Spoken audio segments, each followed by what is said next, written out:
Лаги за јавноста и обид за бонбон бизнис на градоначалникот Петре Шилегов.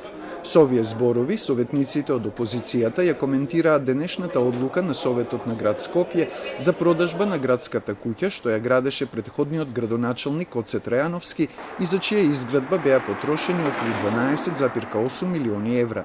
Советниците од опозицијата, кои револтирани од одлуката за продажба, ја напуштија денешната седница на Советот, велат дека градоначалникот Шилегов на шверцерски начин сака да отуги нова во замена за стара градба. Зошто ја лаже јавноста дека нема да ја отуѓува градската куќа и зошто полутајно на шверцерски начин преку злоупотреба на процедури продава ново изградена зграда?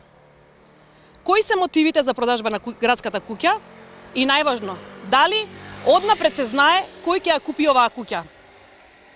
Дали е вистина дека за вакво отуѓување стои нова бомбона бизнис, при што ќе ја отуги новата градба, која беше наменета за градската куќа, и тоа за возврат на неколку децениски стара градба.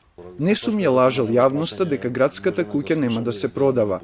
Изјавите на ВМРО, ДПМНЕ се лаги и зло, наместо да креираат конструктивна политика, возврати Шилегов. Според него се работи за обид да се продаде градската куќа, зашто објектот е граден како мртвороденче, за кое се знаело дека нема да ја собере целата администрација на град Скопје. Станува збор за целосно нефункционален објект, објект во кој што сите анализи покажуваат дека нема да може да биде постојната администрација сместена од една страна, од друга страна ако се има предвид дека процесите на децентрализација се веќе најавени и градот ќе има други ургенции, де факто сме направиле објект кој што не може да заврши својата улога. Објектот е на локација која што не користи на граѓаните.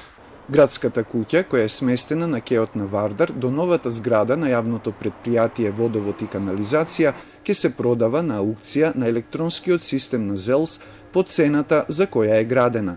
Допрева треба да се формира комисија за продажба, во која треба да се вклучат и советниците од опозицијата, дополни градоначалникот.